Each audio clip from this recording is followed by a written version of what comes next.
So, good evening, everybody.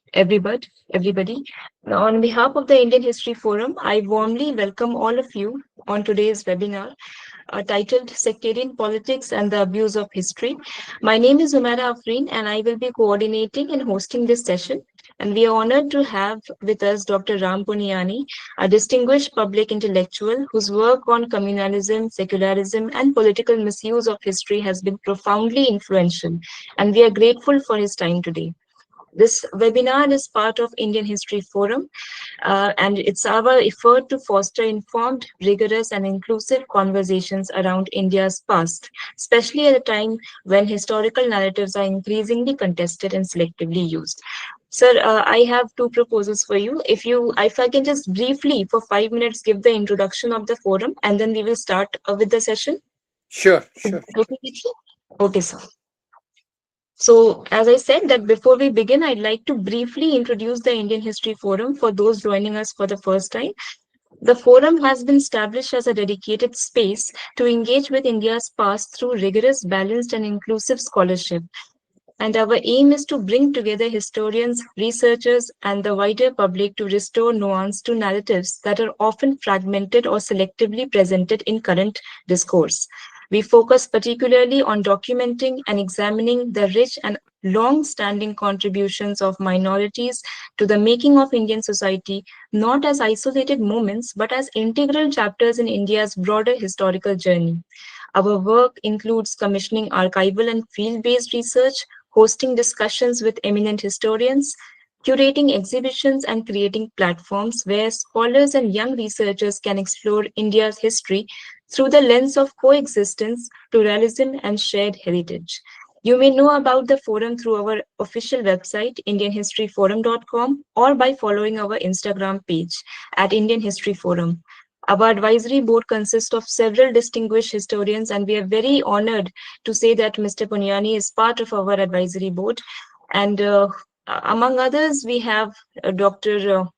Nadeem Rizavi, Professor Salam Irene, Richard M. Eaton, whose guidance and expertise shape the vision and direction of our work. Today's webinar is part of that larger effort to understand how history is used, misused, and at times weaponized in the public sphere, and to reflect on our responsibilities as scholars, citizens, and learners engaging with the past. Now, before I introduce our speaker, a quick note on the flow of this session. We will have a 30-minute talk, after which the floor will be open for questions. Participants are requested to type their questions in the chat box during the session, and we will take up as many questions as possible. Now, coming to our speaker, Dr. Ram Punyani needs no introduction, yet it is always worth recalling and the remarkable depth and impact of his work. Dr. Punyani is a respected historian, public intellectual, and long-time activist. After serving as a professor of biomedical engineering at IIT Bombay, he retired in 2004 to devote himself fully to the study of communalism, secularism, and political misuse of history. Over decades, he has participated in human rights investigations, conducted workshops and public lectures on communal politics and historical distortion, and authored numerous books and articles that critique sectarian ideology and defend pluralism. Among his widely read works are Communal Politics, Facts versus Myth, Religion, Power and Violence, and Fascism of Sangh Parivar, all of which critically engage with the ways history is manipulated to advance divisive political agendas.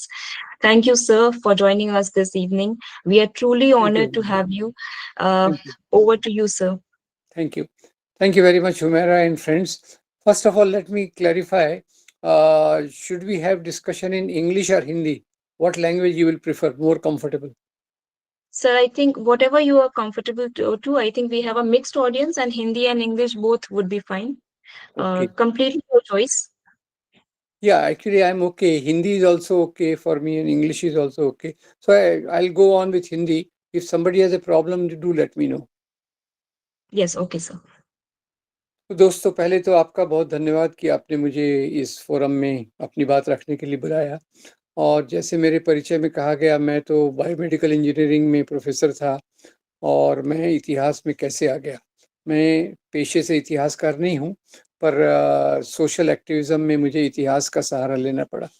और जैसे आप जानते हैं कि जब बाबरी मस्जिद को शहीद किया गया था, उसी के साथ बहुत सारे इस प्रकार के ऐतिहासिक चीज़ों को समाज में लाया गया कि जिनके कारण जिनके चलते ख़ास तौर से मुस्लिम कम्युनिटी के खिलाफ एक प्रकार से अभियान चलाया गया, उनको बदनाम करने के लिए, उनके खिलाफ नफ़रत फैलाने के लिए।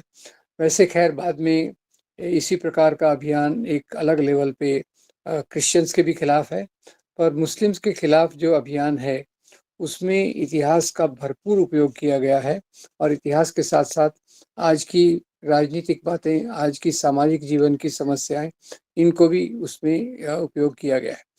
जैसे उसी समय जब बाबरी मस्जिद को शहीद किया गया था, तो एक बात बहुत लोकप्रिय बनाई गई कि ये मुसलमान राजाओं ने हिंदुओं के मंदिरों को तोड़ा, वहाँ मस्जिदें बनाई और इस प्रकार से हिंदुओं का एक बहुत बड़ा अपमान हुआ। अब सवाल ये उठता है कि ये जो प्रकार का इतिहास है वो पहले बाबरी मस्जिद के समय इसको लोकप्रिय बनाया गया। पहले ये किताबों में था और इस खतरनाक अभियान के साथ ये लोगों की चेतना में, लोगों की थिंकिंग में ये ज़्यादा गहरे रूप से बैठता गया। अब ये एक था, फिर दूसरा ये भी था कि जो भारत में इस्लाम फैला, वो मुसलमान राजाओं ने तलवार के माध्यम से फैलाया। फिर बाद में इस जुड़ते गए। 9/11 के बाद आतंकवाद को इस्लाम से जोड़ दिया गया। उसके कारण भी यहाँ जो सांप्रदायिक राजनीति है, पहले से और ज़्यादा मज़बूत हो गई। तो मैं सारांश में एक-एक चीज़ को जो ख़ास तौर से इतिहास की चीज़ों को लिया गया है उसके मर्म में थोड़ा-सा जानना चाहूँगा कि ये इतिहास के भारत के इतिहास को इस प्रकार से भ्रमित क्यों किया गया? इस प्रकार से गलत तरीके से क्यों प्रस्तुत किया गया? पहले तो हम देख लें कि इतिहास में मंदिर भी तोड़े गए, कहीं-कहीं मस्जिदें भी तोड़ी गई, पर उसका कारण धर्म से ज़्यादा धर्म का भी एक इंसिडेंटल कारण था, जो मुख्य कारण कुछ और थे। जैसे हम देखते हैं कि महमूद गज़नवी पर बात आती है और महमूद गज़नवी पर जब बात आती है तो बात करते हैं कि भई महमूद गज़नवी गज़ना से आया और उसने सोमनाथ के मंदिर को तोड़ा, हमारे धर्म का अपमान किया। तो सवाल उठता है कि क्या हम इसमें अपना थोड़ा तर्क लगा सकते हैं? Can we use logic and bit of a scientific temper? क्योंकि मुझे लगता है कि इतिहास को एक तरफ़ा देखना गलत है और इतिहास में इस प्रकार के निर्णयों पर पहुँचना और भी गलत है। अब जैसे हम सोचें कि गज़ना से अगर महमूद गज़नवी को केवल मूर्ति उसने यही कहा कि मैं बुत शिकन हूँ, बुत फ़रोश नहीं हूँ और मैं ये इस्लाम के लिए कर रहा हूँ, कि इस्लाम के मूल्यों में मूर्ति पूजा वर्जित है। अब अगर पूछा जाए, उसको इंटरोगेट किया जाए, तो अगर उसको मूर्तियाँ ही तोड़ना था, तो गज़ना से लेके सोमनाथ तो रास्ते में बहुत सोमनाथ तक रास्ते में तो कई मंदिर हैं, उसने वो नहीं तोड़े।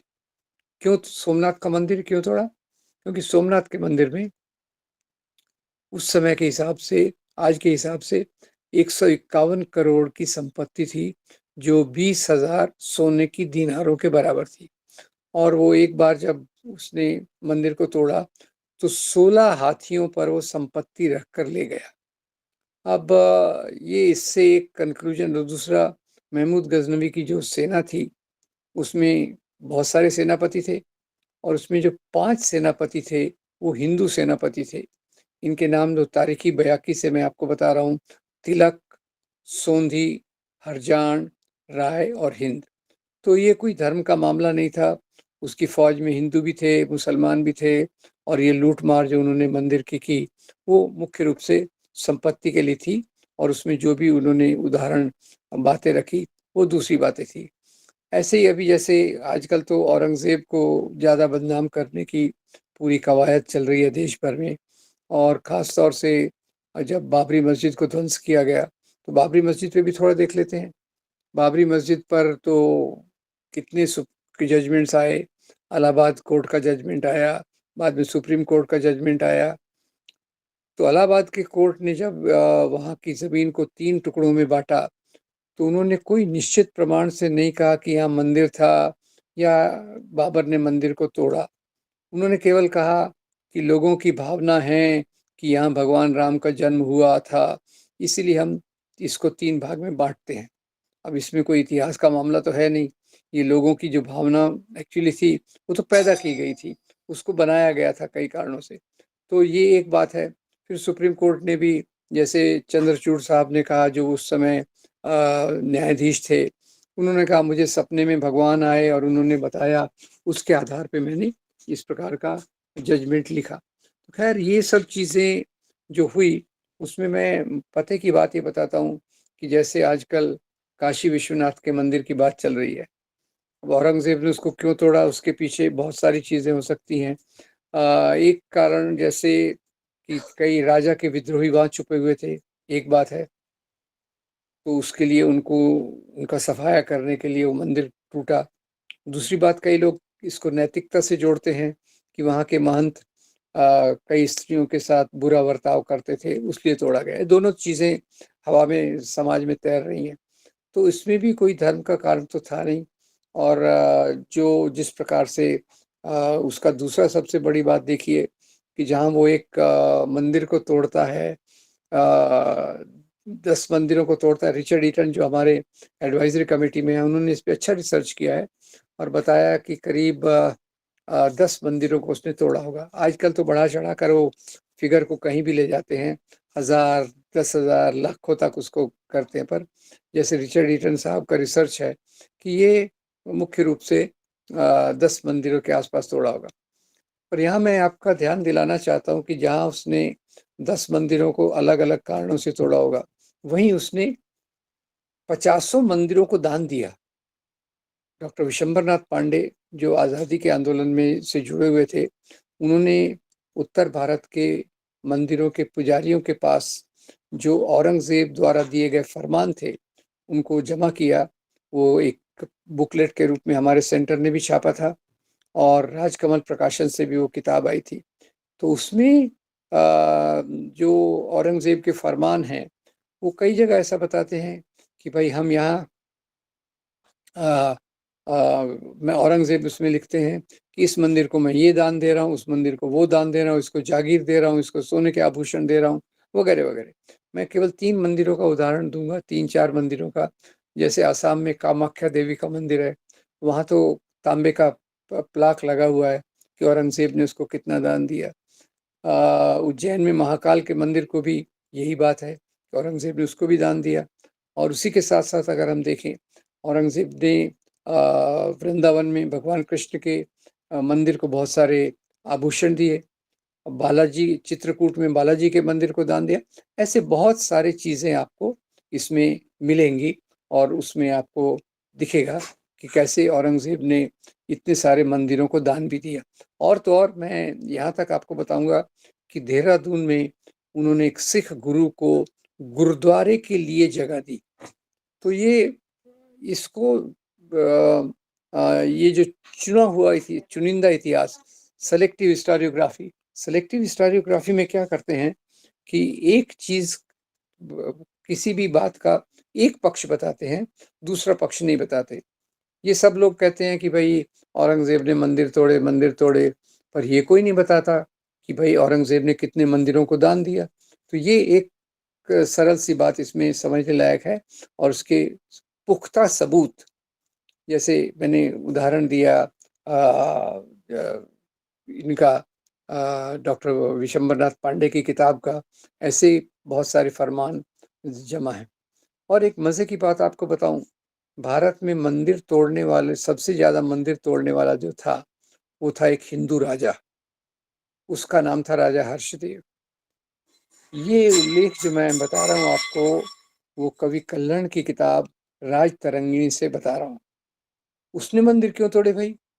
क्योंकि उसके खजाने में पैसे की कमी हो गई होगी या दूसरी समस्याएं होंगी, जिसके कारण उसने इन मंदिरों को तोड़ा। तो ये एक बात हो गई। दूसरा, अगर आप देखें कि जैसे मंदिरों को तोड़ने की ये बात हुई, तो इसमें बहुत सारे उदाहरण मिलते हैं। और ये चीज़ को धर्म के नाम पे जोड़ने का जो काम किया, वो यहाँ अंग्रेज़ों ने किया। अंग्रेज़ों ने क्यों किया? जैसे हम 1800 जानते हैं, 1857 की क्रांति हुई, उसका नेतृत्व बहादुर शाह ज़फ़र ने किया और अंग्रेज़ों के खिलाफ ये एक बहुत बड़ा जो लड़ाई हुई, उस लड़ाई में हम देखेंगे कि एक तरफ तो बहादुर शाह ज़फ़र इसका लीडर है और उनके साथियों में कौन है? तात्या साहब टोपे हैं, नाना साहब पेशवा है, झांसी की रानी है, बेगम हज़रत महल है। यानी हिंदू मुसलमान दोनों मिलकर अंग्रेज़ों के खिलाफ लड़े और वहाँ से अंग्रेज़ जो वास्तव में पहली बार जिन्होंने देश को गुलाम बनाया। अब यहाँ भी मैं अपनी राय रख दूँ कि उसके बाद से ही देश की गुलामी चालू होती है। क्यों? क्योंकि अभी तक जो मुगल राजा या उसके पहले दिल्ली सल्तनत के राजा राज करते थे, वो यहाँ की संपत्ति लूट कर बाहर नहीं ले गए। वैसे जो भी राजा रहते थे, वो पड़ोस के क्षेत्रों में जाके संपत्ति लूटने का काम करते थे, दूसरे प्रकार से हमले करते थे, इसमें किसी प्रकार का कोई शक नहीं है। तो खैर, ये जो मैं आपको उदाहरण दे रहा हूँ कश्मीर का, कवि कल्हण का की किताब राज तरंगिणी से है और ये राजा हर्षदेव मंदिर से सोने की मूर्तियाँ, चांदी की मूर्तियाँ, रत्न जड़ित मूर्तियाँ, those studded with diamonds and rubies, ये क्यों करते थे? उनका खजाना खाली हो गया था, खजाने में पैसा नहीं था, उनके खर्च बहुत थे और इसलिए उन्होंने अपने एक साथी को, विश्वसनीय व्यक्ति को कहा कि भाई तुम्हारा आज से काम है कि तुम मंदिरों में जाओगे, जो भी सोने चांदी की मूर्तियाँ हैं, वो आप उसको तोड़ कर लाओगे। तो ये भी कहा जा सकता है कि सबसे ज़्यादा मंदिर तोड़ने वाला जो राजा था, वो एक हिंदू राजा था। ऐसे ही टीपू सुल्तान के बारे में आपको बता दूं कि मराठा सेनाओं ने श्रृंगेरी कामकोटि पीठम और वहाँ के एक मंदिर को उन्होंने डैमेज किया था अपने हमले के दौरान। टीपू सुल्तान ने उस मंदिर की मरम्मत कराई और इसके भी पूरे सोर्सेस मौजूद हैं कि किस प्रकार से टीपू सुल्तान कहता था कि मैं अपने मेरी प्रजा में हिंदू भी हैं, मुसलमान भी हैं, मैं इनका एक गार्डियन, पालक के रूप में बिना भेदभाव के सबका सबका ये देखूंगा। तो खैर, तो ये मंदिर तोड़ने की बात को ज़्यादातर जब से किया गया है, तब से पहले तो एक किताबों में था और जैसे मैंने बताया कि ये अंग्रेज़ों ने इस प्रकार की नीति लाई, जहाँ राजा को धर्म से जोड़ा गया केवल। क्योंकि राजा की जो नीतियाँ होती थी, राजा की नीतियाँ तो बहुत सारे कारणों से होती थी। वो किस प्रकार से लगान वसूल करता था, किस प्रकार से पड़ोसियों से वो पड़ोसी राजाओं से ये करता था और ये सभी राजाओं में कॉमन थी। और इसको करने के लिए अंग्रेज़ों ने एक किताब का उपयोग किया, जो किताब थी जेम्स मिल, जिनकी हिस्ट्री ऑफ इंडिया, ये यहाँ आए जो ऑफिसर आते थे पहले, आईसीएस, पहले आईसीएस थे ना, अभी आईएएस हो गए हैं। तो ज़्यादातर इंग्लैंड से आते थे। तो भारत में आप जा रहे हो तो भारत को समझो। तो क्या बताते थे कि पहले यहाँ प्राचीन हिंदू युग था, फिर मध्यकालीन मुस्लिम युग आ गया और अभी आधुनिक ब्रिटिश युग आ गया। अब इसी में उनकी चालाकी देख लीजिए। एक तरफ हिंदू शब्द का इस्तेमाल करते हैं, एक तरफ मुस्लिम शब्द का इस्तेमाल करते हैं और खुद के पीरियड को वो क्रिश्चियन पीरियड नहीं कहते, खुद के पीरियड को वो ब्रिटिश पीरियड कहते हैं। खैर, ये एक बात हो गई।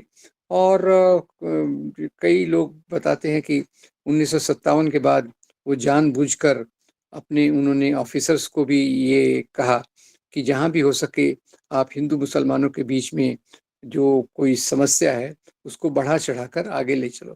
और इसी सीरीज में आता है जो बाबरी मस्जिद की हमने बात की। अब बाबरी मस्जिद कि पहले वहाँ मंदिर नहीं था, ये बात तो अभी सुप्रीम कोर्ट ने भी कह दी कि भाई इसका कोई सबूत नहीं है। पर ये बात आई कैसे? तो जब बाबरनामा या ये अयोध्या का गज़ट, ये एक किताब का अनुवाद कर रही थी मिसेस एएफ बेवरिज। ये एक ब्रिटिश ऑफिसर थी जो लेखक थी। तो उसने जब यहाँ अयोध्या का गज़ट लिखा तो वहाँ एक फुटनोट डाल दिया। फुटनोट क्या डाला कि शायद पहले यहाँ मंदिर था और वहाँ से वो बात बढ़ती गई कि यहाँ पहले मंदिर था, भगवान राम का मंदिर था, भगवान राम का जन्म यहीं हुआ था। इसमें आपको एक मज़ेदार बात बता दूं, कभी आपको मौका मिले तो हमारे एक महान डॉक्यूमेंट्री फिल्म मेकर आनंद पटवर्धन की एक फिल्म है राम के नाम। उसमें वो बताते हैं कि जब वो अयोध्या गए इस बात पे जांच करने के लिए तो उन्हें एक नहीं बहुत सारे राम मंदिर मिले। हर एक राम मंदिर में जाके वो पुजारी जी का इंटरव्यू लेते थे, तो हर एक पुजारी प्राय एक ही बात करता था कि भाई ये जो मेरा मंदिर है, इसी मंदिर में भगवान राम का जन्म हुआ था, यही हुआ था, इसलिए यहाँ मंदिर बनाया गया। अब भगवान इतनी जगह तो जन्म ले नहीं सकते। जो भी हो, ये एक चीज को बढ़ाया गया। उसकी जड़ में था British officer Mrs A.F. Beveridge का लिखा हुआ कि भाई शायद यहाँ पहले मंदिर था। तो ये एक बात हो गई। फिर जैसे मैं जेम्स मिल की बात बता रहा था कि उन्होंने भारत के इतिहास को इस प्रकार से जोड़ा, पर क्या इस प्रकार से उसका वर्णन किया। Is it correct? Is it correct कि भाई जैसे अभी हम मुस्लिम पीरियड की बात लें, तो मुस्लिम राजा जो थे, मुस्लिम राजा के दरबार में बहुत सारे हिंदू अधिकारी भी रहते थे। अकबर का तो बहुत प्रसिद्ध है, अकबर के नौरत्न, जिनमें बीरबल भी थे, राजा टोडरमल भी थे, महत्वपूर्ण पदों पे थे। और तो और, जिस औरंगजेब को सबसे ज्यादा बदनाम किया जाता है, उस औरंगजेब के दरबार में जो बड़े हिंदू राजा थे, उनकी संख्या करीब 33% थी। और इनकी जो लड़ाइयाँ भी जो इनकी हुई, जैसे औरंगजेब और शिवाजी महाराज के बीच में संघर्ष हुआ, तो शिवाजी महाराज तो इधर से जो अपनी सेना ले गए। शिवाजी महाराज की सेना में भी बहुत सारे मुसलमान अधिकारी थे, सिद्दी संभल, इब्राहिम गारदी, दौलत खान वगैरह वगैरह। कोई उनके तोपखाने विभाग का प्रमुख है, कोई उनके नेवल इसका प्रमुख है। तो ये शिवाजी महाराज की सेना हो गई। और औरंगजेब की तरफ से कौन आया? औरंगजेब की तरफ से जो आया, उसका नाम था राजा जयसिंह। राजा जयसिंह औरंगजेब के सेना में एक बड़ा ओहदा रखते थे, वो करते थे। तो ये कोई मुस्लिम राजा हो तो सब उसमें मुस्लिम रहेंगे, ये नहीं है। हिंदू राजा हो तो सब उसके प्रधा जो मुख्य एडवाइजर हैं वो हिंदू होंगे, ये बात भी नहीं है। प्रशासन मिला जुला था, हिंदू राजा भी उसमें थे, मुसलमान राजा भी मिलजुल कर ये शासन करते थे। और जो लगान की बात है, किसानों से वो लगान वसूल करना और राज्य की नीतियां बनाना, इसमें इनके ये सलाहकार काम करते थे। तो इसके बहुत सारे उदाहरण होंगे। मैं मोटे तौर पर केवल इतना कहूंगा कि राजाओं के समय जो प्रशासन था, वो मिश्र प्रशासन था। हिंदू भी उसमें थे, मुसलमान भी उसमें थे, मुसलमान राजाओं के राज्य में भी और हिंदू राजाओं के राज्य में भी। इस पर कई बहुत सारे अच्छे अच्छे डॉक्यूमेंट्स आ चुके हैं। टीपू सुल्तान का जो सबसे बड़ा एडवाइजर था, वो एक पूर्णैया नाम का ब्राह्मण था, जो उनका चीफ एडवाइजर था। और जो लड़ाइयों का आधार था, वो धर्म कभी नहीं रहा। जैसे देखिए, एक ही लड़ाई की मैं बात बता देता हूँ, वो है अकबर और राणा प्रताप की। अब अकबर और राणा प्रताप की लड़ाई क्यों हुई? ये मनसबदारी के सवाल पे हुई। मनसबदारी के सवाल पे हुई। औरंगजेब उनको 5,000 का मनसब देना चाहते थे, और राणा प्रताप कह रहे थे कि भाई ये तो 10,000 से कम का ओहदे के लायक मैं नहीं हूँ। तो इस बात पे उनका संघर्ष हो गया। तो अकबर ने अपनी सेना भेजी हल्दी घाटी के मैदान में। इधर से राणा प्रताप की सेना आई हल्दी घाटी के मैदान में। अब हल्दी घाटी के मैदान में मजेदार बात यह हुई कि अकबर के सेना में अकबर खुद आए ही नहीं। तो अकबर के बदले कौन सेना का नेतृत्व कर रहा है? उनका नाम है राजा मानसिंह। इधर से राजा मानसिंह है। और राणा प्रताप की सेना में जो दो बड़े सिपा सालार हैं, एक का नाम है राम सिंह, दूसरे का नाम है हकीम खान सूर। दोनों तरफ हिंदू हैं, दोनों तरफ मुसलमान हैं। ये हिंदू मुसलमान की लड़ाई नहीं है, ये उनके मनसब के लिए लड़ाई थी। इसी को आगे बता देता हूँ कि अकबर के बाद जहांगीर बना, और राणा प्रताप के बाद अमर सिंह राजा बने।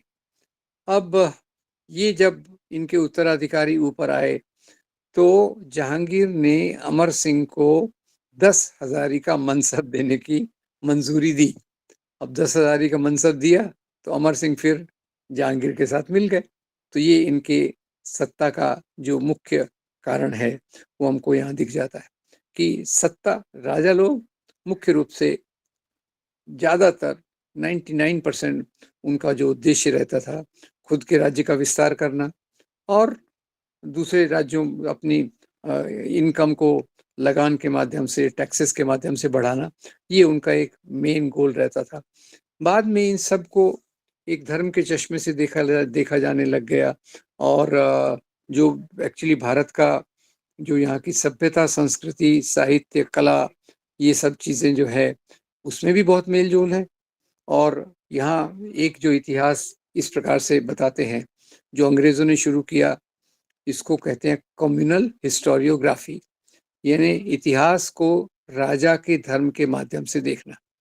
तो उसमें राजा के धर्म के माध्यम से देखने का एक तरीका आ गया, जो बाद में चलकर संकीर्ण राजनीति वाले कम्युनल ऑर्गेनाइजेशंस ने इसको अपने-अपने प्रकार से ले लिया। मुस्लिम लीग ने इसका उलट कर दिया कि भाई मुसलमान राजा तो बहुत महान थे, हिंदू कायर थे, हिंदुओं पर राज करने के लिए तो यही मुसलमान राजा थे। और इधर से हिंदू सांप्रदायिकता ने बताया कि हम अनादिकाल से हिंदू राष्ट्र हैं, मुसलमान विदेशी हैं, मुसलमानों ने यहाँ आकर हमारी सभ्यता को खराब कर दिया है। ये 2 प्रकार के सांप्रदायिक नैरेटिव चलते हैं। और तीसरा जो हमारा राष्ट्रवादी नैरेटिव था, वो हमको 2 लोगों के बीच में देखने को मिलता है, खास तौर से। एक मोहनदास करमचंद गांधी, महात्मा गांधी जी, उनकी किताब हिंद स्वराज में वो लिखते हैं कि मुसलमान राजाओं के राज्य में हिंदू प्रजा चैन से रहती थी, हिंदू राजाओं के राज्य में मुसलमान प्रजा चैन से रहती थी। यानी धर्म के नाम पर इस प्रकार के झगड़े नहीं होते थे। इसीलिए एक दूसरे के त्योहारों को मनाना, उसमें शामिल होना, जैसे त्योहारों की बात आई तो बता दूं, मुगल दरबार में दिवाली मनाई जाती थी, उसको कहते थे जश्न ए चरागां। होली मनाई जाती थी, उसको कहते थे जश्न ए गुलाबी। तो ये गांधी जी का कहना है। नेहरू जी ने आगे चलकर क्या कहा? नेहरू जी की किताब डिस्कवरी ऑफ इंडिया, जिस पर श्याम बेनेगल ने एक बहुत बेहतरीन सीरियल बनाया है, भारत एक खोज, उसमें बताते हैं कि भारत में तो बहुत प्रकार की सभ्यताएं, संस्कृतियां, भाषा ये आई और एक संस्कृति सभ्यता ने दूसरे को नष्ट नहीं किया, उसको एनरिच किया, उसको समृद्ध किया, उसको बढ़ाया। और ये मेल जोल की सभ्यता संस्कृति जो बढ़ती गई, उसी से भारतीय संस्कृति का उदय हुआ। आजकल तो कुछ लोग कहते हैं कि भाई ये हिंदू संस्कृति है, पर बिल्कुल गलत है वो। ये संस्कृति हिंदू नहीं है, मुसलमान नहीं है, ये इनका मेल जोल है, इनका मिश्रण है। वो आपको कपड़ों में दिखेगा, खाने पीने की चीज़ों में दिखेगा, संगीत में दिखेगा, हमारी परंपराओं में दिखेगा और ये सब चीज़ों में बहुत सारी खाने पीने की चीज़ें भी ऐसी हैं, कुछ ईरान से आई, कुछ यहाँ से आई। अब जैसे ये दोनों के मेल जोल से भारत में एक भाषा भी विकसित हुई, जिसको आज केवल लोग मुसलमानों की भाषा कहते हैं, जो गलत है। वो भाषा है उर्दू। तो फारसी और उत्तर भारत की हिंदी का जो वर्जन है, हिंदी में भी बहुत वर्जन्स हैं, इनको मिलाकर जो भाषा बनी वो उर्दू है। और उर्दू में हिंदू लेखक भी बहुत थे। एक मुंशी प्रेमचंद मुझे याद आते हैं, जो उर्दू में नवाब राय के नाम से उर्दू में लिखते थे। ऐसे बहुत सारे हिंदू लेखक भी हैं जिन्होंने उर्दू का उपयोग करके अपने साहित्य का सृजन किया। तो ये मेल जोल जो है, ये हमारी सूफी परंपरा में भी दिखता है, भक्ति परंपरा में भी दिखता है। भक्ति परंपरा में देखें तो कबीर को मानने वाले हिंदू भी थे, मुसलमान भी थे। सूफी संतों की दरगाह पे हिंदू भी जाते हैं, मुसलमान भी जाते हैं। और भारत का जो क्लासिकल म्यूजिक है, उसके योगदान में उस्ताद बिस्मिल्लाह खान शहनाई रहते थे बनारस में, हिंदुओं की पवित्र नगरी, रहते थे गंगा नदी के किनारे और मंदिरों की सीढ़ियों पर बैठकर उन्होंने हिंदू देवी देवताओं की तारीफ में अपने संगीत का सृजन किया, उसको बनाया। तो ये मेल जोल की चीज़ों को हम नहीं बताते और केवल यही बताते हैं कि औरंगज़ेब ने इतने मंदिर तोड़े और उसने ये किया, उसने वो नहीं किया। ये नहीं बताएंगे कि इनका प्रशासन मिक्स था। ये नहीं बताएंगे कि औरंगज़ेब के जो सेनापति थे वो राजा जयसिंह थे। ये नहीं बताएंगे कि औरंगज़ेब में राजा रघुनाथ बहादुर भी उनके साथ में काम करते थे, जो उनका फाइनेंस डिपार्टमेंट देखते थे। तो ये सब के सबूत मौजूद हैं और ये एक बात उन्होंने फैलाई। अब दूसरा उन्होंने जो बात फैलाई कि भाई यहाँ जो इस्लाम आया, वो तो तलवार की नोक पर फैलाया गया, ज़बरदस्ती फैलाया गया। अब ये भी कितना गलत है, इसको भी आप कल्पना कीजिए, क्योंकि भारत का जो पहला इस्लाम आया, भारत का पहला इस्लाम जो आया, वो मलाबार तट पर 7वीं शताब्दी से ही आना शुरू हो गया। कैसे? अरब देशों से व्यापारी आते थे और वो व्यापारी यहाँ से, उनका जो मेल जोल हुआ स्थानीय लोगों से मिलकर, उसी के आधार पे इस्लाम का प्रचार हुआ। क्योंकि एक तो बात ये भी है कि जैसे कुरान में जो कहा गया है कि दीन के मामले में जबरदस्ती नहीं किया जाना चाहिए, आपके लिए आपका दीन, मेरे लिए मेरा दीन। और यही बात मलाबार के तट पर कई लोगों ने इस्लाम को स्वीकार किया, मिली जुली सभ्यता वहाँ भी विकसित हुई। तो भारत में इस्लाम जो आया, वो कभी भी यहाँ मुसलमानों का परसेंटेज 22 या 25, मैक्सिमम 25% तक गया। अब 300 साल तक दिल्ली सल्तनत थी, 3-3.5 साल तक मुगल साम्राज्य था। अगर उनका उद्देश्य इस्लाम फैलाना होता तो ये 22% तक क्यों लिमिट रहता, 25% तक क्यों लिमिटेड रहता? तो इसका भारत में इस्लाम के फैलने का कारण हमको स्वामी विवेकानंद देते हैं। स्वामी विवेकानंद अपनी संकलित रचनाएं खंड 8 पृष्ठ 330 में लिखते हैं, ये कहना गलत है कि इस्लाम तलवार की नोक पर फैला। जाति व्यवस्था, वर्ण व्यवस्था के अत्याचार से बचने के लिए कई लोगों ने इस्लाम को कबूल किया। तो ये देखिए कि स्वामी विवेकानंद, हिंदुओं में उनका बहुत अच्छा सबसे बड़ा स्थान स्वामी जी का ही है, और उन्होंने ये बात को बिल्कुल समझा कि कैसे हमारे यहाँ की जाति व्यवस्था के प्रचलन के कारण कई लोग पीड़ित होते थे, और उन्होंने अपना इस्लाम को कबूल किया। होगा, थोड़े बहुत उदाहरण होंगे जहाँ किसी मुसलमान राजा से डर के उसका विरोधी राजा को मुसलमान बनाया गया होगा या मुसलमान बनने की धमकी दी गई होगी, पर ये एक्सेप्शनल केसेस हैं, राजाओं के केसेस हैं। ज़्यादातर लोगों में जो इस्लाम फैला, वो उसका कारण कुछ, एक तो जाति व्यवस्था और दूसरा आपसी मेल जोल था। पर हाँ, मैं जैसे बता रहा था कि तो इसी के आधार पे 3 प्रकार का हिस्टोरिकल नैरेटिव, 3 प्रकार का इतिहास का वर्णन भारत में विकसित हुआ। एक मुस्लिम सांप्रदायिकता के आधार पे, जो मानता था कि मुसलमान ही यहाँ के शासक रहे हैं, और मोहम्मद बिन कासिम ने 8वीं शताब्दी से जब सिंध पे आक्रमण किया, तभी से एक मुस्लिम राज्य यहाँ है। दूसरा हिंदू कम्युनल नैरेटिव, जो कहता हम तो अनादिकाल से हिंदू राष्ट्र हैं, जबकि हिंदू शब्द ही 8वीं-9वीं शताब्दी में आया और उसके बाद उसका विस्तार हुआ। तो ये दोनों, और तीसरा मैंने जो बताया, तीसरा जो नैरेटिव जो भारत की जनता ने उस समय बहुत स्वीकार किया, वो था गांधी और नेहरू का, जो मानते हैं कि सब धर्म, ये देश सभी धर्मों का है, और यहाँ अलग-अलग राजा भी थे, और अलग-अलग धर्म भी विकसित हुए, और जिन्होंने आपसी मेल-जोल से यहाँ के धार्मिक परंपराओं को, यहाँ की सांस्कृतिक परंपराओं को और समृद्ध किया।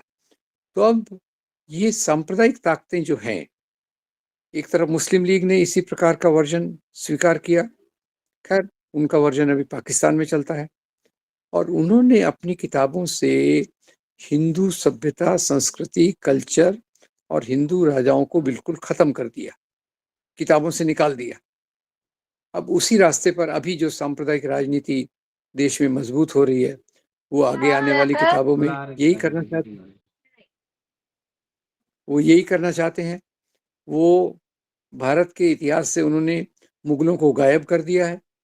तो कोई पूछेगा कल कि ताजमहल किसने बनाया, तो क्या जवाब देंगे, उसकी भी वो तैयारी कर रहे हैं कि भाई यहाँ तो पहले शिव मंदिर था, और वगैरह वगैरह कुछ कुछ चीज़ें। आज सांप्रदायिक राजनीति जब एक कमांडिंग पोजीशन में है, तो वो इस प्रकार के परिवर्तन हमारी चीज़ों में ला रही है। तो मित्रों, मुझे एक कहना है, पहली बात तो राजाओं ने जो किया, उसके आधार पे आज के मुसलमानों के खिलाफ नफरत कैसे फैलाई जा सकती है। पर ये काम अंग्रेजों ने जो शुरू किया, सांप्रदायिक राजनीति, उसको आज बखूबी कर रही है, और बखूबी कर रही है तो उसके पीछे सांप्रदायिक कम्युनल फोर्सेस हैं, जो इन चीज़ों का प्रचार प्रसार करते हैं। इसके आधार पे बहुत सारी चीज़ों को वो निकालते हैं, एक-एक चीज़ खोद के निकालेंगे। जैसे अभी उन्होंने खोद के निकाला कि अकबर को आप अच्छा कहते हो, पर देखो अकबर ने चित्तौड़ में 30,000 लोगों को मारा। पर ये इसमें अगर हम लॉजिक लगाएँ, तो ज़्यादातर राजा दूसरे क्षेत्र में जब आक्रमण करते थे, तो वो उसमें तो काफ़ी लोग मारे जाते थे। अशोक ने जब कलिंगा पे आक्रमण किया, उसमें भी हज़ारों लोग मारे गए। तो राजाओं को जो महिमा मंडित किया जाता है, राजा तो सभी हिंसा में और विरोधियों, विपक्षियों को कॉर्नर करने में या मारने में, ये उनका काम, उनके राज्य सत्ता का भाग था। तो मैं जो इतिहास का आज बताना चाहता हूँ, आज महत्वपूर्ण इसलिए हो गया है कि आज एक सांप्रदायिक ताकत केंद्र में सत्ता में है और जो सांप्रदायिक सोच है, वो देश के बहुत सारे भागों में मजबूत रूप से फैलाया जा रहा है। पहले केवल शाखाओं के माध्यम से था, शिशु मंदिर, सरस्वती शिशु मंदिर, एकल विद्यालय के माध्यम से था। फिर 1978 से मीडिया में इस प्रकार की घुसपैठ हो गई, जब Lal Krishna Advani information broadcasting minister बने और उन्होंने मीडिया में पूरा इनको जगह दे दी। ये उससे उससे तेज हुआ। और तीसरा फिर अभी जो 2003 के बाद जब से नरेंद्र मोदी गुजरात के चीफ मिनिस्टर बने, उन्होंने पूरा मीडिया ही खरीद लिया, जिसको आज रवीश कुमार कहते हैं गोदी मीडिया है। तो गोदी मीडिया है ने क्या, ये वही बात को लाउड स्पीकर करता है जो सांप्रदायिक राजनीति चाहती है, और उसी ट्रेंड पर चलकर आज समाज में नफरत को ज़्यादा फैलाया जा रहा है। तो दोस्तों, मैं जो मुख्य रूप से बात कहना चाहता हूँ वो ये कि इतिहास से हम बहुत कुछ सीख सकते हैं कि जो राजाओं के समय एक ही राजा कानून बनाता था, वही उसको लगाता था, ये हमारा तरीका नहीं हो सकता। इतिहास की जो कमज़ोरियाँ थी, बराबरी नहीं थी, उसके विरोध में हमें अपना भविष्य कैसे बनाना है। हमें भविष्य बनाना है, तो उसमें इतिहास में अगर किसी ने कोई गलती की, तो उसको अंडरमाइन करके उससे परे जाकर हमको एक बेहतर प्रकार का समाज बनाना है। अब इसके लिए संघर्ष करने की ज़रूरत है, और मैं ऐसा मानता हूँ कि इस प्रकार के इतिहास से भारत में आज मुसलमानों के खिलाफ नफरत बहुत फैलाई जा रही है। इस नफरत के कारण दंगे करवाए जा सकते हैं। दंगे करवाने के कारण सांप्रदायिक पार्टियां मजबूत होती हैं, और उसके कारण जब वो सांप्रदायिक पार्टियां मजबूत होती हैं, तो सांप्रदायिक दृष्टिकोण को और भी मजबूती से समाज में डालने की कोशिश करते हैं। जैसे आज सबसे बड़ी पीड़ा का विषय ये है कि एनसीईआरटी, जो यहाँ का सबसे बड़ा शैक्षणिक संस्थान है, biggest organisation in the area of education, वो इस प्रकार के इतिहास को लाना चाह रही है कि जहाँ एक तो मुगल गायब हैं, दूसरा जो भी चीज़ें इस्लाम के बारे में कहेंगे या मुसलमानों के बारे में कहेंगे, वो निगेटिव होगी, नकारात्मक होगी, और उसका बहुत खराब असर आगे आने वाली पीढ़ियों पर होगा। ऑलरेडी अगर हम देखते हैं, तो इस प्रकार की नफरत समाज में बहुत फैली हुई है। तो अंत में मैं इतना ही निवेदन करूँगा, हम इस पे चर्चा कर रहे हैं, इस पर मैं एक मेरा सॉरी, खुद के बारे में मैं थोड़ा-सा बता रहा हूँ। 15 वीडियोज़ का सेट है, 15 इंग्लिश में और 15 हिंदी में, same same topics in different formats. वो मैं आप में से किसी को भेज दूँगा, आप अपने उसको फैलाइए। दूसरा, उसी के साथ मैं एक किताब भी भेज सकता हूँ कि आज इतिहास के आधार पे मुसलमानों के खिलाफ जो नफ़रत फैलाई जाती है, उसके छोटे-छोटे 300 एक-एक चीज़ को लेके मैंने 300-400 शब्दों में जवाब दिया है। वो किताब का भी मैं पीडीएफ आपको इंग्लिश में फॉरवर्ड कर दूँगा। और तीसरा ये है कि इसी प्रकार की जो बड़े इतिहास की किताबें तो हैं ही, पर हम जैसे लोगों ने भी उसमें कंट्रीब्यूट किया है। जैसे अभी अमेज़न पे आपको एक मिल जाएगी, religious nationalism, social perceptions and violence. मैं खुद के बारे में बता रहा हूँ, उसके लिए मैं माफ़ी चाहता हूँ। पर मैं ये बताना चाहता हूँ कि इतिहास को केवल चर्चा का विषय नहीं है। इतिहास आज सांप्रदायिक ताकतों के हाथ में एक बहुत बड़ा हथियार है। इतिहास का उपयोग करके ही ये राजनीति के खेल का एक महत्वपूर्ण पिलर है। बहुत सारी चीज़ें हैं, पर इतिहास में उसमें केंद्रीय स्थान रखता है। तो पहले तो मैं आपका शुक्रिया अदा करता हूँ कि आपने ये विषय रखा, मुझे बुलाया, और मैं उम्मीद करता हूँ कि इतिहास की इन बातों से सीख कर समाज में हम एक प्रकार की ऐसी सोच, चेतना, समझ लाने की कोशिश करेंगे जिसमें सब लोग मिलकर रहें और ऐसा एक समाज बनाएं जो जिसका सपना हमारे राष्ट्र निर्माताओं ने देखा। और उसमें खास तौर से मैं नेहरू जी का वो जो सीरियल है भारत एक खोज, जिसमें उन्होंने भारत के इतिहास को बहुत बेहतरीन तरीके से बताया है, वो आप सब लोग देखें। और बाकी चीज़ें जो मैं आपको भेजूंगा उसको भी आप ख्याल कीजिएगा, ताकि फिर हम समाज में एक पॉजिटिव इंटरवेंशन कर सकें। हमारे फोरम का उद्देश्य है कि एक बेहतर समाज बने, और उस बेहतर समाज बनाने के लिए एक सही चेतना का निर्माण करने के लिए हम लोग क्या क्या योगदान कर सकते हैं वो सोचने की जरूरत है। आपका बहुत धन्यवाद। आपके सवालों का स्वागत है।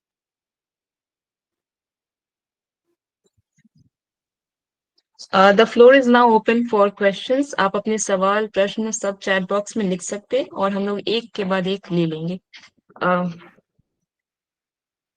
आप पढ़ते ओके, जाएंगे तो सबसे पहला सवाल सर आ गया है। अब आप पढ़ते जाइए, मैं जवाब देता हूँ। पढ़ना और जवाब देना एक साथ मैं नहीं कर सकता, आप पढ़िए मेरे लिए। I will answer. Sir, history को खराब करने की ये कोशिश में संघ कितना सक्सेसफुल होगा? क्या पावर से हमेशा के लिए हिस्ट्री को खत्म किया जा सकता है? What is your opinion? देखिए, वैसा तो कहते हैं कि सच्चाई को कभी खत्म नहीं किया जा सकता, पर आज जिस प्रकार से संघ ने पिछले 100 साल से यही चीजें अपनी शाखाओं में फैलाई, हिंदू राजाओं का गुणगान, मुसलमान राजाओं का दानवीकरण, डेमोनाइजेशन, फोबिया अगेंस्ट देम, ये उसने बहुत सफलता से फैलाया है। और ये जो, पर फिर भी मुझे लगता है कि जिस प्रकार की बातें मैंने आपको बताई उस पे भी बहुत काम हुआ है। भारत के बहुत महान महान इतिहासकार हुए हैं, रोमिला थॉपर, इरफान हबीब, और हरबंस मुखिया, आर.एस. शर्मा, बंकिम ये हमारे बिपिन चंद्र, इनके काम को भी खत्म नहीं किया जा सकता। तो इनके काम को खत्म नहीं किया जा सकता, पर अब ये मैं मानता हूँ कि संघ अपने मकसद में बहुत कामयाब हो चुका है। अब वो आगे कहाँ तक इसको ले जाएगा, जैसे अभी यहाँ तक तो आ गए कि किताबों से मुगल राजाओं को हटा ही दिया कि जैसे वो यहाँ थे ही नहीं। तो वो कितना जाएगा वो एक देखने का मामला है। और ये इस पे भी डिपेंड करता है कि हम संघ के इस प्रचार का कितना मुकाबला करते हैं सक्रिय रूप से, क्योंकि आजकल ऐसे कई यूट्यूब चैनल्स भी आए हैं जो अच्छी चीज़ों को बताते हैं, जैसे सत्य हिंदी है, अशोक कुमार पांडे है, फिर वो एक रुचिका शर्मा है, और खैर मेरा नाम भी जोड़ दीजिए उसमें। ये इतिहास पे कई इनमें वीडियोस डालते हैं जो सच्चाई है, और हमारी जिम्मेदारी है कि इन चीज़ों को हम समाज में दूर दूर तक ले जाएंगे। What is the solution for preserving true history? देखिए, सोल्यूशन तो यही है, ये बहुत लंबा है। इफ वी ये आप जरा बोल मैं सकते पढ़ हैं? देती हूँ। जी जी, जी। मैं पढ़ देती हूँ। If we say that India was ruled by different dynasties, Mughals and the British, representing Muslim and Christian rule respectively, and earlier Hindu kingdoms, then what is the nature of present day India? Is it truly secular, even after the partition and current political situation? Why are personalities and religion often conflated, even though individuals have flaws? Shouldn't we focus on the core text and teachings of our religion to understand it and judge individuals separately? After all, modern India was shaped by many influential figures, both Hindu and Muslims. How can we focus on development by learning from history, especially considering the colonial rules significantly hindered India's progress in various fields? How can students and activists learn more about these topics in a meaningful and informed way? Yeah, Thank you, sir, for your talk. If we get the resources mentioned by you, it would be great. Thank you all for yeah. the wonderful session. Okay, there's a small request here. If you can just concise and write in a succinct manner. आप एक छोटा सा question ले, और क्योंकि हमारे पास time कम है और ज्यादा से ज्यादा क्वेश्चन लेना चाहेंगे हम, सर। देखिए, ये जो अलग अलग डायनेस्टीज हुई, पहला फर्क हमको करना है कि जो किंगडम्स थी और कॉलोनियल स्टेट था और अभी डेमोक्रेटिक स्टेट बनाने की जो कोशिश है, तीनों में फर्क करना जरूरी है। और आपकी बात बिल्कुल मैं आपसे सहमत हूँ कि जो हम सेक्युलरिज्म की बात करते हैं और डेमोक्रेसी की बात करते हैं, उसमें आज बहुत कमजोरी आ गई है। ये भी मैं आपको बताना चाहता हूँ कि दुनिया में जो index of expression, freedom of expression है, इंडेक्स ऑफ डेमोक्रेटिक वैल्यूज है, वो काफ़ी गिर गया है। और वो उसमें सेक्युलरिज्म का तो बिल्कुल उसको उन्होंने गाली के रूप में इस्तेमाल करते हैं, सेक्युलर कहते हैं, स्यूडो सेक्युलर कहते हैं। तो क्योंकि हिंदू राइट विंग खासतौर से संघ की लीडरशिप में जो बढ़ा है, वो पिछले 30-40 साल से बहुत आक्रामक और बहुत शक्तिशाली होता जा रहा है। तो आपने बहुत सारे मुद्दे जो उठाए हैं, वो इसी के कारण है कि जो सेक्युलरिज्म को यहाँ हमको विकसित करना था, उतनी मजबूती से हम विकसित नहीं कर पाए। ये हमारी भी कमजोरी है, जो जो मानते हैं कि सभी धर्म बराबर हैं, सब लोगों को बराबर से इज्जत मिलनी चाहिए। ये उस पे जो रूलिंग पार्टीज थी, उन्होंने इसका ख्याल नहीं किया। मैं आपको बताता हूँ खुद की बात, 1992 तक मुझे भी लगता था ये सांप्रदायिकता का क्या सवाल है, ये तो हवा में उड़ जाएगा जैसे हम विकास करेंगे। हुआ उल्टा, और सांप्रदायिकता उसके बाद बढ़ती गई, एक मस्जिद को गिराई, उसके बाद सांप्रदायिकता बाकी मस्जिद ये हो गया। तो सवाल ये है कि इस मुद्दे को बहुत लाइटली लिया गया कि सांप्रदायिक, और मुझे लगता है कि सांप्रदायिकता का मुकाबला किए बगैर देश का विकास नहीं हो सकता। और ये भी देखिए, जब सांप्रदायिकता कम थी आज़ादी के बाद पहले 30-40 साल में, सवाल हमारी परिस्थिति इतनी खराब नहीं थी। और अब आज जब वो इतनी सांप्रदायिकता इतनी बढ़ गई है, समस्याएं खड़ी हो रही है, वो हम देख पा रहे हैं। आप मुझे सुन पा रहे हैं कि नहीं? जी सर। यस, आपकी आवाज आ रही है सर, ठीक है, कंटिन्यू किया जाए। बोलिए अभी किसका, आ रही है आवाज? हाँ, किसका सवाल था अभी? एक ये हमारी सर एक और सवाल है यहाँ। इन हाँ, present scenario what intellectuals of society should do and revert the way trend of hate and hatred keep going on? जी, देखिए, पहले तो ये है कि एक भारत जैसे समाज में सभी धर्मों का आदर करना बहुत जरूरी है। तो जो लोग इन बातों को समझते हैं, धर्म के नाम की राजनीति का खतरा समझते हैं, हमको ये बातें साथ लाना चाहिए। और धर्म की जो मानवतावादी विचार हैं, उनके बदले कई लोग धर्म को प्रस्तुत करते हैं एक ऐसे तरीके से जो दूसरों को स्वीकार्य नहीं होता। तो वो एक बात है, उस पर आप लोग सोच सकते हैं कि किस प्रकार से, जैसे हिंदू धर्म है, इस्लाम है, उसको किस प्रकार से समझा जाए, उनके प्यार मोहब्बत के मूल्यों को किस प्रकार से देखा जाए।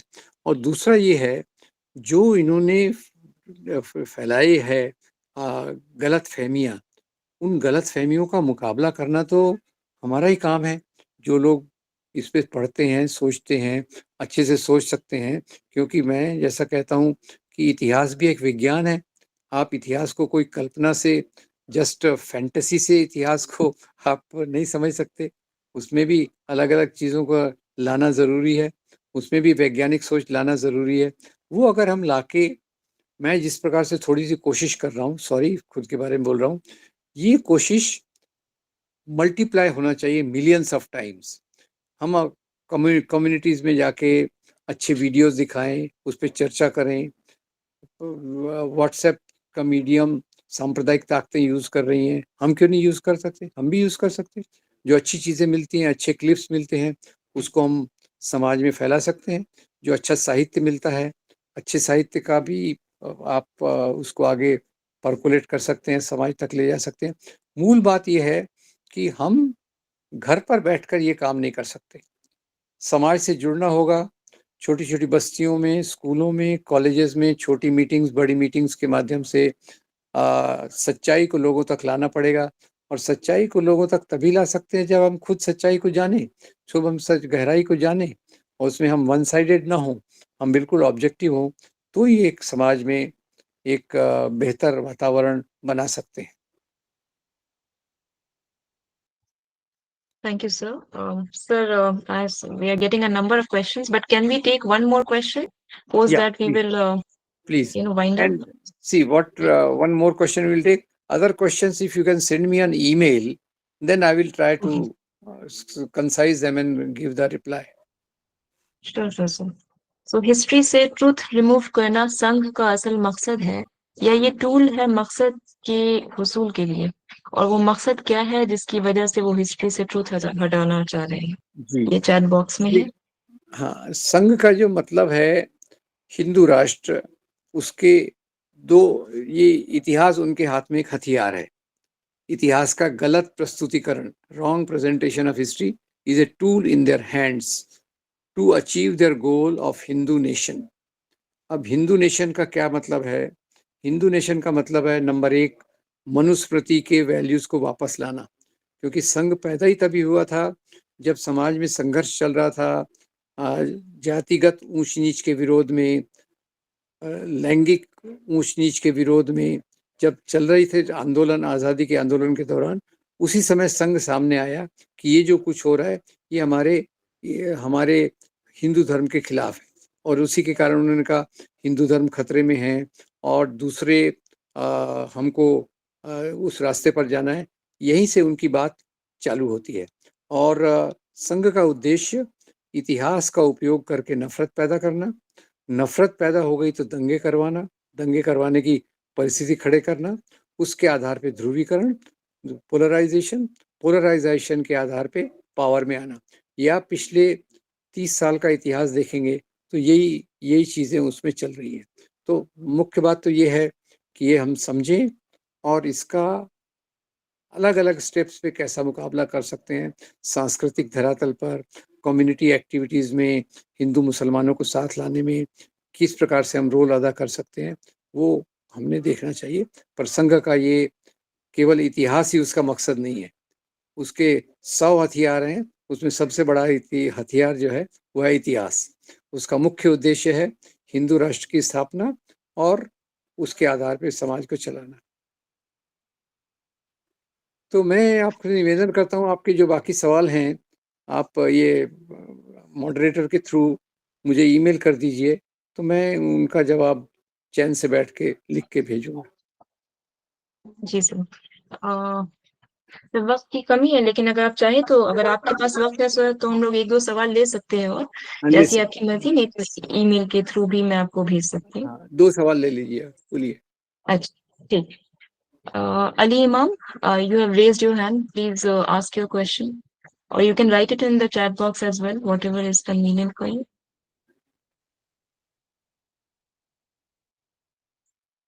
Okay, I believe he's not online. Sir, I have one question. And since I am meeting you virtually, I can't help as a history student, but to ask this question to you. Um, I don't understand, sir, that the infatuation with Mughals per se. I mean, politicization of history, तो आप मुस्लिम rule ही दिखाया है तो सल्तनत से भी start कर सकते हैं। 2-3 सेंचुरीज उन्होंने भी बहुत ज्यादा गुजारी, लेकिन ये जो मुगल्स को लेकर के इन्फैचुएशन है, एक अलग ही पॉलिटिसाइजेशन चलता है। I don't understand this, that why Mughals पर से, जो जैसा कि आपने अपने लेक्चर में भी कहा कि 7th सेंचुरी से ही इस्लाम कोरोमंडल कोर्स में आ चुका था, इंट्रोडक्शन हो चुका था। रिचर्ड एम ईटन ने भी बहुत सारी इसमें रिसर्च की है, लेकिन सल्तनत पे ज्यादातर साइलेंट रहते हैं।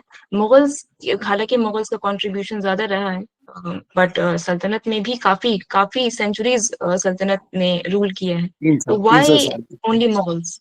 जी देखिए, वाई ओनली मुगल्स के 2-3 कारण हैं। एक तो वो इमीडिएटली प्रीसीडिंग है, यानी अभी जो ब्रिटिश रूल के पहले उनका ही रूल था ना, तो वो एक मेमोरी में ज़्यादा बसे हुए हैं, और उनके समय पे जो चीज़ों को वैसे वो ढूंढते रहते हैं। अगर आपको याद हो तो खिलजी के खिलाफ भी उन्होंने करने की कोशिश की, पर ज़्यादा मामला नहीं मिला तो वो वहाँ चुप हो गए खिलजी के बारे में। और मुगल सल्तनत में उनके सामने बहुत कुछ है जो वो खास तौर से नफरत फैलाने का मसाला उनके पास काफ़ी है, या उन्होंने उसको इस प्रकार से टर्न कर दिया है। और मुगल हिस्ट्री पे स्टडी भी अच्छी हुई है, इमीडिएटली प्रीसीडिंग भी है।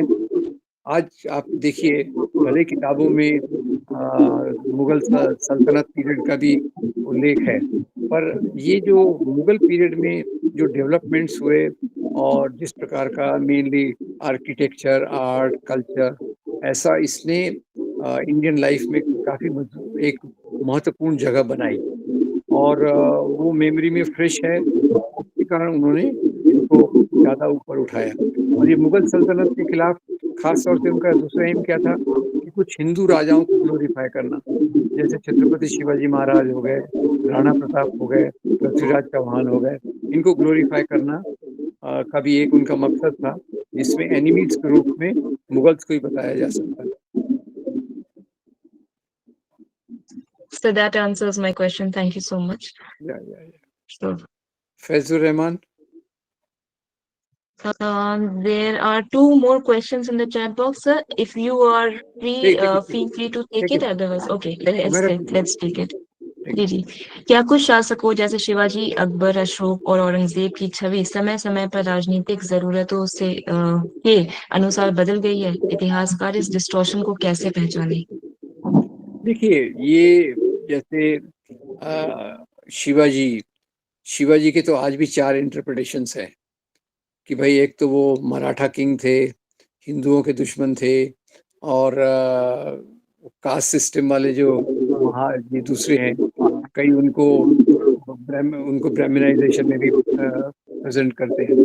तो ये जो ये टेंडेंसीज होती हैं, वो अपने लिए ढूंढती हैं कि कौन सा राजा हमारे लिए सूटेबल है।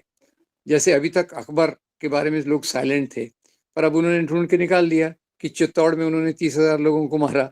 तो जो प्राइमरी चीज है, पॉलिटिकल टेंडेंसीज, उनको कौन से राजा की एक बात पसंद आई जिसके आधार पे वो खुद को मजबूत कर सकते हैं।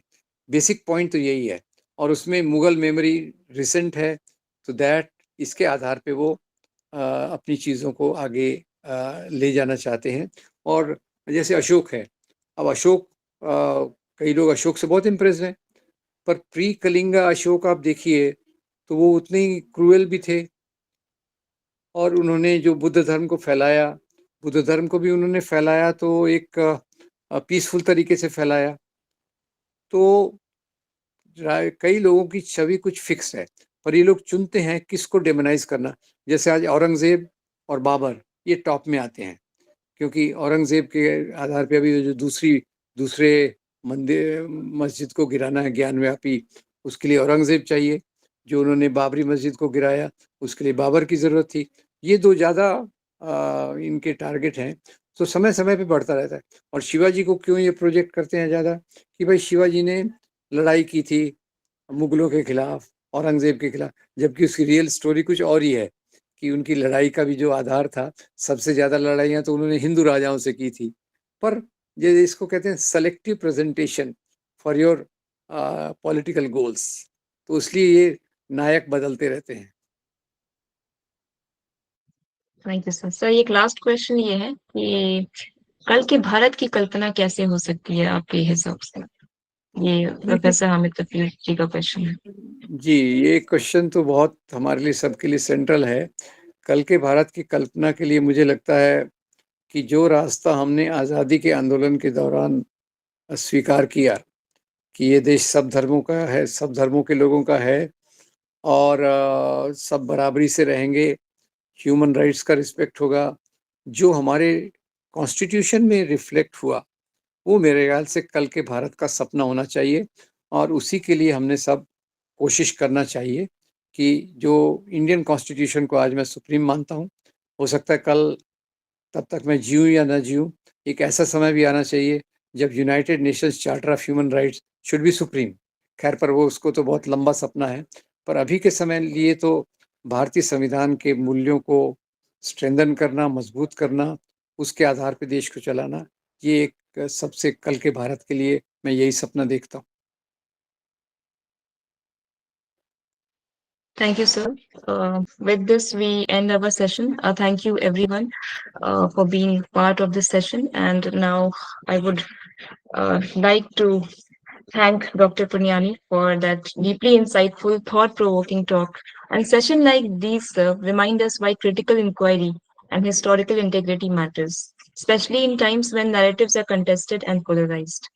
So, on behalf of the Indian History Forum, I extend my heartfelt thanks to Dr. Ram Punyani for taking out time to share his expertise with us in this evening. Your presence and your wisdom added immense value to this session, and we are grateful for your continued support and guidance. My sincere thanks also to all the attendees who joined us today and contributed with their attention and engagement. The forum is committed to creating spaces for informed, inclusive discussion on India's past, and your participation strengthens that mission. A special word of appreciation to our advisory board members, collaborators, and the entire team working behind the scenes to make these sessions possible. Thank you once again for being with us. We look forward to your continued participation in our upcoming events. Yeah, I must add, I was very happy to be part of this discussion, and I like to send some material. So do send me an Yes, email giving the sure, proper sir. details so that I can send on email also and something on WhatsApp also. Very happy to Sure, be sir. with you people. Thank you so much. Thank you, sir. Thank you.